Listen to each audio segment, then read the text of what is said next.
제3장.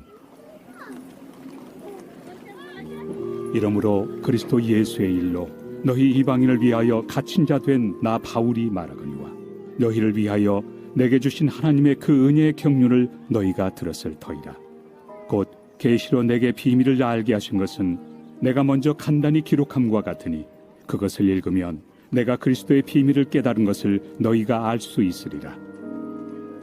이제 그의 거룩한 사도들과 선지자들에게 성령으로 나타내신 것 같이 다른 세대에서는 사람의 아들들에게 알리지 아니하셨으니 이는 이방인들이 복음으로 말미암아 그리스도 예수 안에서 함께 상속자가 되고 함께 지체가 되고 함께 약속에 참여하는 자가 됨이라. 이 복음을 위하여 그의 능력이 역사하시는 대로 내게 주신 하나님의 은혜의 선물을 따라 내가 일꾼이 되었노라. 모든 성도 중에 지극히 작은 자보다 더 작은 나에게 이 은혜를 주신 것은 측량할 수 없는 그리스도의 풍성함을 이방인에게 전하게 하시고 영원부터 만물을 창조하신 하나님 속에 감춰졌던 비밀의 경륜이 어떠한 것을 드러내게 하려 하심이라. 이는 이제 교회로 말미암아 하늘에 있는 통치자들과 권세들에게 하나님의 각종 지혜를 알게 하려 하심이니 곧 영원부터 우리 주 그리스도 예수 안에서 예정하신 뜻대로 하신 것이라. 우리가 그 안에서 그를 믿음으로 말미암아 담대함과 확신을 가지고 하나님께 나아감을 얻느니라. 그러므로 너희에게 구하노니 너희를 위한 나의 여러 환난에 대하여 낙심하지 말라. 이는 너희의 영광이니라.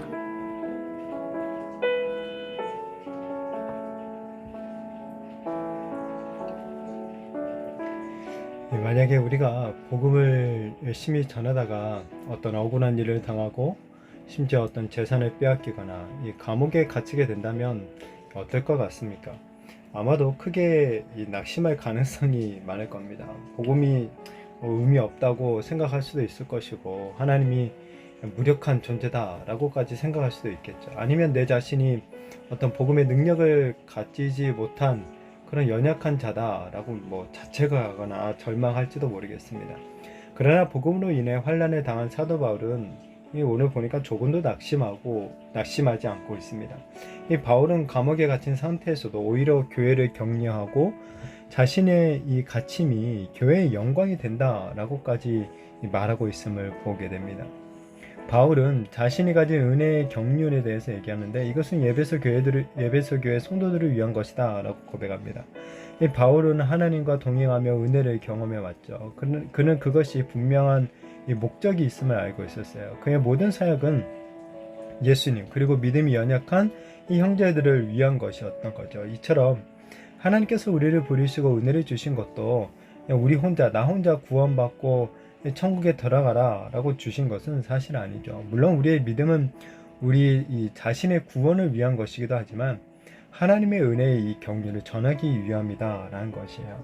바울은 자신이 이해하는 하나님의 은혜를 그래서 기록으로 남기고 또 그것들을 성도들로 하여금 보게 했죠. 그리고 이런 바울의 기록이 현재 우리들에게까지 남아서 하나님의 은혜와 그리스도의 대속에 대해서 설명해 주고 있음을 보게 됩니다. 이처럼 우리가 받은 은혜와 하나님의 역사에 대한 경험은 우리 자신뿐만 아니라 다른 사람들에게도 증거가 되는 거죠. 그리고 각 사람의 신앙의 경험은 이 교회를 통해 서로에게 힘이 되어지고 지혜가 되어지는 것입니다. 그렇기에 우리에게 주신 하나님의 은혜를 우리는 계속해서 전해야 하는 거죠. 믿는 자와 믿지 않는 자 모두에게 하나님의 은혜를 전하는 그런 우리가 되었으면 좋겠습니다.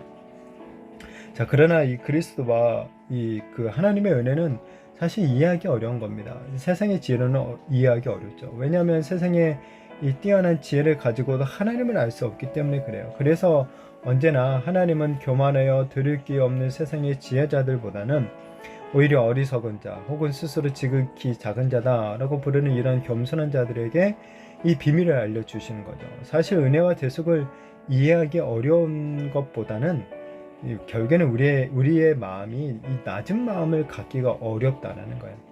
이 낮은 마음을 가지고 겸손히 하나님의 뜻을 구하며 하나님 앞에서 살아가는 것, 이것이 바로 우리 성도들의 마땅한 태도라는 거죠.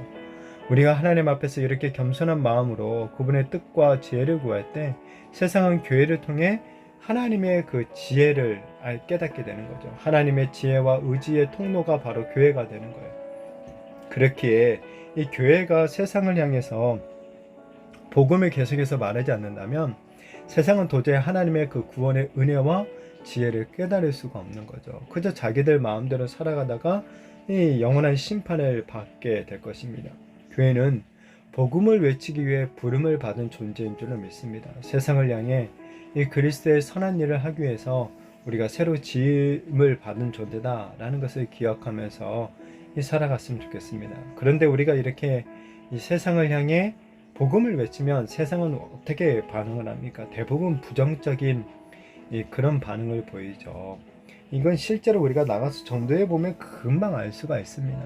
이 사람들에게 전도지를 나눠주면서 예수님 믿으라 라고 하면 대부분의 사람들은 그냥 전단지 받듯이 그냥 받아가는데, 개 중에는 정말 적대적인 이렇게 모습을 가진 분들이 계세요. 그걸 받자마자 쓰레기통에 보란 듯이 집어넣는 분들이 있는가 하면은 때로는 이딴 걸 왜 주냐고 하면서 오히려 정말 역정을 내는 그런 분들도 있는 것을 만나게 됩니다.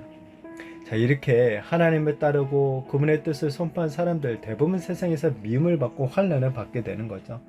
자, 그런데 바울은 우리가 이렇게 세상으로부터 미움과 환난을 받더라도 이 낙심하지 말 것을 권면하죠. 오히려 그 환난이 우리의 영광이 되고 우리가 가진 그 믿음이 온전한 것이다 라는 것을 증거해주는 증거물이 되기 때문이라고 합니다.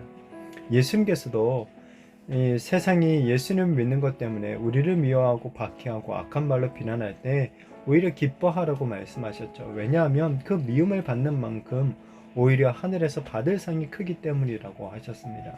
바라기는 이 복음으로 인한 환난보다는 하나님의 영광에 더욱 주목하는 우리가 되었으면 좋겠습니다. 세상은 예수님을 통해 드러난 하나님의 비밀과 예수님 안에 있는 복음의 풍성한 은혜를 모르죠. 그래서 우리가 복음을 전할 때 우리를 이렇게 무시하고 모욕하는 것입니다. 그럼에도 우리가 낙심하지 말아야 될 것.